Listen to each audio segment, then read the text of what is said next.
पाकिस्तान में एक सरकारी मुलाजिम क्यों दो नंबरी इख्तियार करता है, दूसरा रास्ता इख्तियार करता है। आप ये वीडियो देखिए।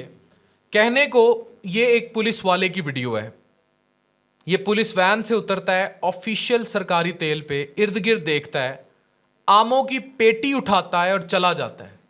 Just imagine the crux and pain जो ये शख्स अपनी सरकारी तनख्वाह में बेयर कर रहा होगा, जिसकी वजह से ये एक आमों की पेटी तक अफोर्ड नहीं कर सका, या शायद इतना अरसा सिस्टम में रहकर इसको आदत पड़ गई ये काम करने की। मुझसे किसी ने पूछा कि पाकिस्तान में करप्शन इतनी ज़्यादा आम क्यों है, क्यों सरकारी महकमे में बैठे लोग करप्शन करते हैं। आदत, मजबूरी या कोई और चीज़ जो उन्हें माइल करती है करप्शन करने पे। मैं आपको बड़ी क्लियर बात बता दूं, उसका जो मेजर फैक्टोरियल फैक्ट है, that lies in a fact कि उनकी तनख्वाहें आज की मौजूदा इन्फ्लेशन को बियर नहीं कर रही। लोग कहते हैं 1980 में, 90 की दिहाई में पाकिस्तान में करप्शन, दो नंबरी, रिश्वत सतानी का ये एलिमेंट मौजूद नहीं था जो अब है। उसकी बड़ी क्लियर टेक्निकल रीज़न ये है कि हमारे लिविंग स्टैंडर्ड्स बढ़ गए हैं। हर किसी को एप्पल का फ़ोन चाहिए, हर किसी को महंगे महंगे लैपटॉप्स चाहिए, गाड़ियाँ चाहिए, TikTok culture, Instagram, Facebook, Twitter, अच्छे लाइफस्टाइल, फ्रिज, एयर कंडीशन। इसने दुनिया में इतना गदर पाकिस्तान की ओवरऑल एनवायरनमेंट में मचा दिया है कि लोगों के खर्चे पूरे नहीं हो रहे। अब उन खर्चों को पूरा करने के लिए सरकार ने तनख्वाहें उस हिसाब से बढ़ाई नहीं, सिस्टम चेंज नहीं हुआ।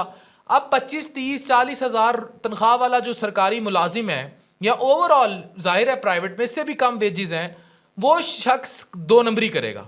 वो कहीं ना कहीं प्राइवेट में है, वहाँ भी क्योंकि हराम और हलाल की तमीज़ तो ख़त्म हो गई, तो वो करेगा दो नंबरी, वो करेगा ये सारा काम और रिश्वत सतानी। जब रिश्वत सतानी होगी तो एक वक्त आएगा कि ये नॉर्म बन जाएगा, ये कल्चर बन जाएगा। लोगों को लगेगा कि ये बड़ी नॉर्मल सी बात है कि आमों की पेटी उठा ली, छिल्लड़ ने बैठ के 50 रुपये मांग लिए, 100 रुपया मांग लिया, मामू ने जो है इशारा तोड़ने पे 1000 रुपया। दिस इज़ वेरी कॉमन, क्योंकि उसके बच्चे भूखे रो रहे हैं। या वो रिश्वत लेगा या चोरी करेगा। सरकारी महकमे में यही कुछ होगा। लोग इसे रिप्लेस कर सकते थे। जैसे लोगों के हाथ में मोबाइल आया और लिविंग स्टैंडर्ड्स इंप्रूव हुए, उन लोगों ने उसी सरकारी नौकरी में रहते हुए कोलैटरल खर्चे डेवलप नहीं किए, उनकी इन्हांसमेंट नहीं की कि अगर लिविंग स्टैंडर्ड बढ़ाना है तो उतनी ही सोर्स ऑफ इनकम भी बढ़ा ली जाए।